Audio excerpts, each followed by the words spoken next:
I'm just like you. For the most part, my life is totally normal. My dad was the annoyingly handsome quarterback who married the hot valedictorian. And no, they didn't peak in high school. I have a sister I actually like, not that I'd ever tell her that. And last year, in 200 episodes of Chopped to Go, she decided she wanted to be a chef. And then there's my friends.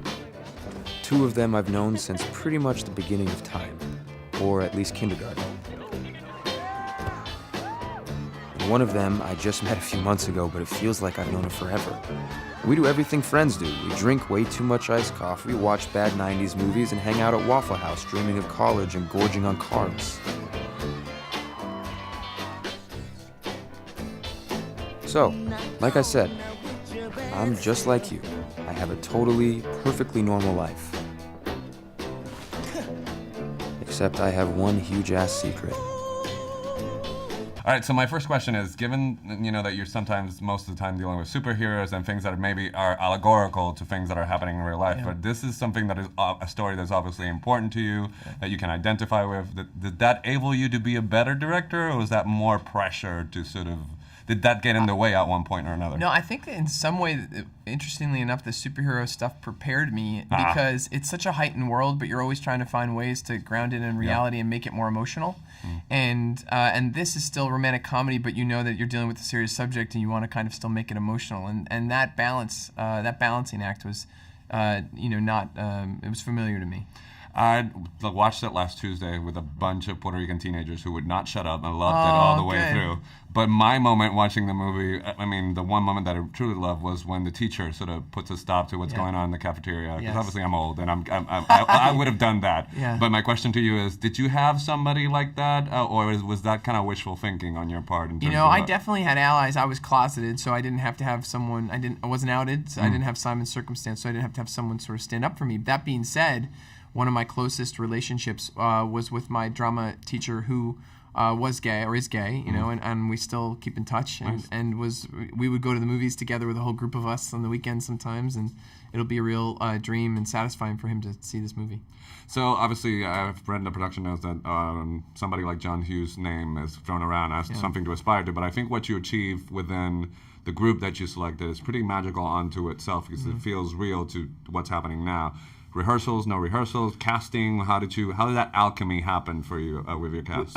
We did chemistry reads at the audition, because you can have 2 independently great actors, and if they don't have that connection and that electricity, even as friends, I think the movie can be a little lacking. And then I wanted a rehearsal period too, so I made them all sign up for 10 full days of rehearsal, especially the kids, because the more they're hanging out and leaning on each other and talking to each other and having catchphrases, there were times when we shot the movie that I would say cut and have told the camera operator to keep rolling. And to grab as much life out of those kids as possible. So obviously it's been a while since Life's Stuff We Know It, and you've been really busy with TV, and what I've heard from people who do both movies and TV is that the pacing is different. Yes. Did that require a little bit of meditation for you to sort of, okay, this is going to take a little bit longer than it would for a regular episode? Or I think I was grateful for it. I mean, it allowed me to, the gift of television is the speed with which you do it. You know how to do things faster, and so when you get the luxury of more time, you really know how to use more time, I think.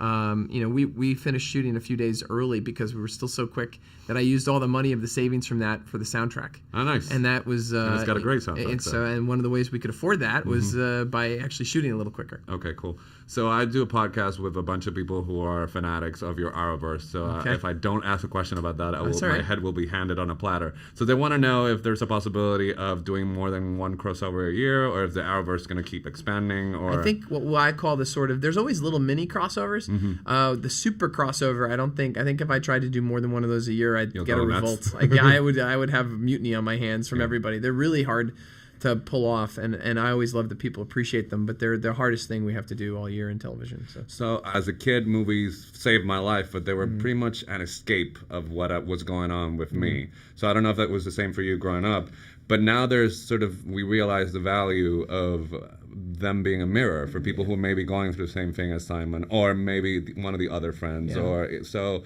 did you think about that while making this movie? Absolutely. I mean, I think I still like stuff though that kind of obviously has a happy ending and is optimistic and hopeful. But yeah, I think the more it's on the filmmakers now to bring as much authenticity and truthfulness, and the studios to characters to keep things fresh. I mean, that's I think we owe that to the audience. I was talking to Nick. Why do you think that he's toured the country and we live in Puerto Rico? What do you think it's universal about? Because obviously he goes through a very specific story, Right. and the circumstances are very specific, but it works for everybody. I think every kid is afraid of being who they really are and saying who they are to the world, and they're also trying to figure it out. And I think right now it's more pronounced than ever because the social media aspect of it it's like a whole other layer. Like it's a part-time job for them to figure out like who am I going to present myself as on that, let alone in a high school hallway. And so I think they identify with that, and I think those of us that are older still identify with the power of a character finding their voice and learning to declare themselves. Well, you did a fantastic job. Thank you very much, Juan.